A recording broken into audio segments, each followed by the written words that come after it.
मुसद्दिक जुल्करनैन साहब, chairman Interloop group हमारे साथ हैं। मुसद्दिक साहब, आपका बहुत शुक्रिया। सर, बजट आने वाला है, कुछ ऐसा क्या करें कि कुछ ग्रोथ रिवाइवल की तरफ चल पड़ें, कुछ एक्सपोर्ट ग्रोथ पाकिस्तान से शुरू हो जाए, सरमायाकारी का इम्कानात पैदा हो जाए। जी बहुत शुक्रिया नदीम साहब फॉर हैविंग मी। मसला ये है कि हम सब यही चाहते हैं, आप भी चाहते हैं, पूरी कौम चाहती है कि हम ग्रोथ की तरफ जाएं, लोगों के लिए रोजगार के मौके फराहम हों, एक्सपोर्ट्स बढ़ें। मगर मसला ये है कि हुकूमत अब तक ये इसको स्टेबलाइज तो हमने कर लिया है, अपनी इकोनॉमी को हमने बैलेंस ऑफ पेमेंट के ऊपर कंट्रोल कर लिया है और कुछ हद तक इन्फ्लेशन पे भी कंट्रोल हुआ है। मगर असल मसला ये है कि जो टैक्स नेट है उसको ब्रॉडन नहीं कर पाए हम। अपने उन लोगों को टैक्स नेट में नहीं ला सके, उन शोबों को जो टैक्स नहीं देते या बहुत कम देते हैं। उसकी वजह से जो एग्जिस्टिंग सैलरीड क्लास है, जो डॉक्यूमेंटेड कॉरपोरेट सेक्टर है, सारा वजन उनके ऊपर है। तो इस वजन के होते हुए मुझे नहीं लगता कि हम ग्रोथ की तरफ जा सकते हैं। ये तो लोगों का सर्वाइवल मुश्किल हो रहा है। ऊपर से आपको, आई थिंक आप मुझसे ज़्यादा बेहतर जानते हैं कि अगर हुकूमत को 100 रुपए की जरूरत होती है तो उनको 250 का टैक्स लगाने पड़ते हैं, वो 150 तो प्रोविंसेस को चला जाता है। तो उन्होंने उसका तोड़ ये निकाला कि पीडीएल में इजाफा कर दो, क्योंकि वो डिविजिबल पूल में नहीं आता। अब उससे एक आम आदमी की जिंदगी में बहुत ज्यादा मुश्किलात पैदा हो रही हैं। तो हमारी तो दरख्वास्त हुकूमत से यही है, हम नहीं चाहते कि पाकिस्तान दोबारा डिफॉल्ट की तरफ चला जाए, मगर हम ये तो चाहते हैं कि जहाँ ग्रोथ हो, और उसका वाहद तरीका यही है कि आप अपने टैक्स को ब्रॉडन करें, जो लोग टैक्स नहीं दे रहे हैं उनको टैक्स नेट में लाएं, इस पे पॉलिटिकल विल दिखाएं। और किन जो एरियाज़ में टैक्स एग्जिस्टिंग, लगना चाहिए मुसद्दिक साहब? कौन कौन से ऐसे एरियाज़ हैं आप तजवीज़ करें कि इन पे टैक्स लगाएं और सैलरीड पे, कॉरपोरेट सेक्टर्स पे इन पे टैक्स रेट को नीचे ले जाएं? देखें, जो तो हुकूमत वफाकी हुकूमत के बस में है वो रिटेल के ऊपर टैक्स है, जिसके ऊपर बात तो हो रही है, मगर आज तक उसके ऊपर अमल दरामद आपको भी पता ही नहीं हुआ।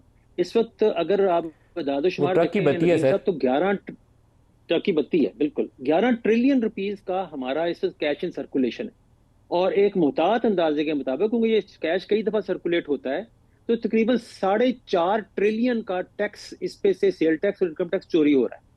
अच्छा, अब हम उनमें से 1/3 भी ले आए तो वो 1 से 1.5 ट्रिलियन बनता है। मेरे अपने इल्म में है और शायद आपके इल्म में भी हो, जो आप कह रहे हैं कहाँ पे हम इसको देख सकते हैं। जो आपकी जितनी एसेट परचेजेस हैं इस वक्त, वो आपके नेशनल आइडेंटिटी कार्ड से मुंसलिक हैं। तो एफबीआर ने ये अनर्थ किया है कि पिछले 2-3 साल में जो ऐसी ट्रांजैक्शंस हुई हैं प्रॉपर्टी की या कारों की, सिर्फ इनकी, जो कि रिपोर्ट नहीं की गई या अंडर रिपोर्ट की गई है, उनकी मालियत 3 ट्रिलियन, 3,000 अरब रुपए है।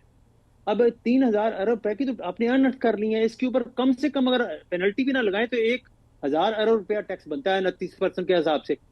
अब इसके लिए जो आपके कवानीन हैं वो इतने मुश्किल हैं कि आपकी इम्प्लीमेंटेशन की पॉसिबिलिटी बड़ी डिफिकल्ट है। एफबीआर के अमले की कोलिजन हो जाती है लोगों के साथ। तो इन तमाम मुश्किलात को दूर करना है, मगर अब तक हुकूमत ने इसके ऊपर कोई खातर खा काम नहीं किया। और इस जब तक ये काम नहीं होगा, आप ग्रोथ की तरफ नहीं जा सकते, क्योंकि आईएमएफ के होते हुए और ना भी हो आईएमएफ में, तो आप बहुत ज्यादा रिलीफ नहीं दे पाएंगे। मुसद्दिक साहब, ये बेशतर तो जो टैक्स चोरी है ये करप्शन की वजह से है, इसका कोई और रीज़न नहीं है। ऑटोमेट कर दें, कोई एक गाड़ी भी बगैर आईडी कार्ड नंबर के, बगैर टैक्स दिए हुए कोई बंदा कैसे 50, 60, 70 लाख की गाड़ी ले सकता है? 10 करोड़, 5 करोड़, 6 करोड़ की प्रॉपर्टी खरीदते हैं, टैक्स नहीं दिया, कैसे मुमकिन है? Not doable. वो जेबें गर्म हो जाती हैं, इसलिए टैक्स बच सकता है। उसका रास्ता चोरी रोकना और ऑटोमेशन है, जिसकी तरफ सरकार जाने पर तैयार नहीं है। हाँ जी, बिल्कुल सही है, मगर आप सुन रहे हैं, कोशिश यही है इनकी कि उसकी तरफ जाएं और यही बेस पे उस पे आए। पर नदीम साहब, एक चीज और भी है ना, हमारा जो निजाम है, एक आप बिल्कुल, मैं 100% आपसे एग्री करता हूँ, और आई थिंक बहुत सारे लोग इसको मानते हैं कि इसमें करप्शन का अमल है। पर एट द सेम टाइम आप ये देखें ना, जुडिशियल अमल भी ऐसी है ना कि स्टे ऑर्डर मिल जाते हैं। मगर मैं जहां हुकूमत की पॉलिसी में प्रॉब्लम है, एफबीआर की कैपेसिटी में प्रॉब्लम है, और एफबीआर में जो अमला है उसमें करप्शन भी है। उसके साथ साथ नदीम साहब ये भी है कि हमारा अमीर आदमी जो है, और बहुत सारा कॉर्पोरेट सेक्टर जिसमें रिटेल वाले आ जाते हैं, सर्विसेज वाले आ जाते हैं, वो लोग टैक्स भी देने को किसी ना किसी बहाने पे तैयार नहीं है। आप अगर देखें, पैसे की बहुत रेल पेल है पाकिस्तान में, मगर अगर आप उनको टैक्स चेक करें तो टैक्स वो लोग नहीं दे रहे होंगे, पर्सनल इनकम टैक्स लोग नहीं देते। तो जो फाइलर भी हैं वो भी अपना पूरा टैक्स नहीं देते। मैं सारा उन पे जिम्मेदारी नहीं डाल रहा, मगर एज अ कॉम हम लोग जो हैं इसमें बहुत प्रॉब्लम में है।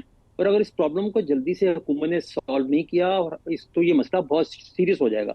क्योंकि ऑलरेडी जो हुकूमत ने किया है अपनी सारी पॉलिटिकल कैपिटल को बर्न करके किया है। मगर अब छोटे से एक तबके को बचाने की खातिर अगर आप चलते रहेंगे तो बड़ा ये मसला बन जाएगा। एक चीज और जिसकी तरफ मैं आपकी तवज्जो दिलवाना चाहूंगा कि बहुत सारे ऐसे टैक्सेस हैं जो कि प्रोविंशियल गवर्नमेंट्स को लगाने चाहिए, जिसमें सर्विसेज पे टैक्स है। उसमें बहुत सारे आप देखें प्रोफेशनल जो है वो टैक्स नहीं देते, एग्रीकल्चर पे टैक्स नहीं होता। और प्रोविंशियल गवर्नमेंट्स भी क्या कर रही हैं, सिंध गवर्नमेंट ने शुरू किया, उन्होंने इंफ्रास्ट्रक्चर सरचार्ज लगा दिया।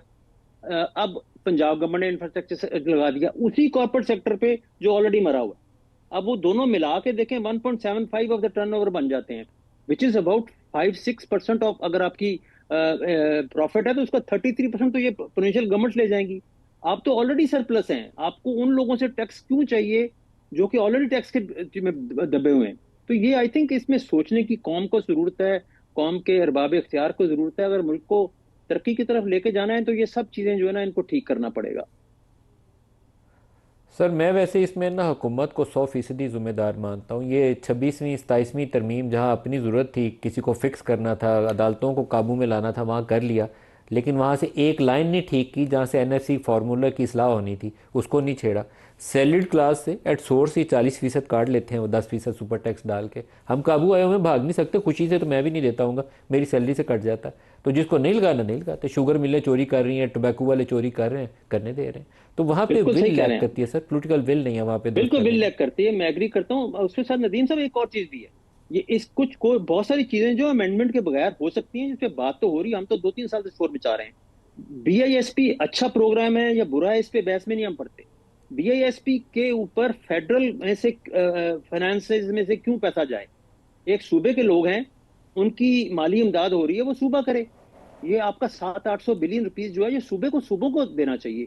इसी तरह एनर्जी पे सब्सिडीज है। बिल्कुल सही कह रहे हैं। आपका हमसाया मुल्क है, इंडिया है, बाकी जगह है, वहां पे स्टेट्स जो उनकी जो प्रोविंसेस को स्टेट्स कहते हैं, वो एक दूसरे से compete करती हैं इंसेंटिव्स देने के लिए कि आप हमारे पास आए काम करें। हमारी स्टेट्स जो हैं वो उल्टा काम कर रही हैं, वो सारा हुकूमत उनसे पैसा लेके मजीद बोझ डाल रही हैं कॉर्पोरेट्स पे भी, और अपना काम पूरा नहीं कर रही, अपना टैक्स कलेक्ट नहीं कर रही। और वो जैसे कहते हैं ना, एक अमीर बाप के बिगड़े हुए 4 बच्चे हैं, और वो अपना लले तललों में लगे। तो अगर बीएसपी को शिफ्ट करना है प्रोविंसेस में, उसमें किस आइन की अमेंडमेंट की जरूरत है? किसी अमेंडमेंट की जरूरत नहीं है।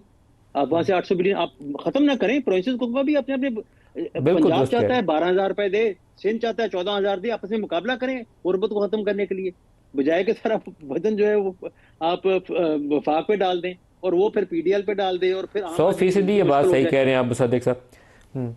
अच्छा मुसद्दिक साहब, आज के प्रोग्राम का वक्त एंड पे आ गया, लेकिन ये बहस अच्छी है आपके साथ, एक आध प्रोग्राम में और होनी चाहिए इंशाल्लाह। बजट से पहले या बजट वाले दिन दोबारा आपसे फिर बात करेंगे इस इशू पे।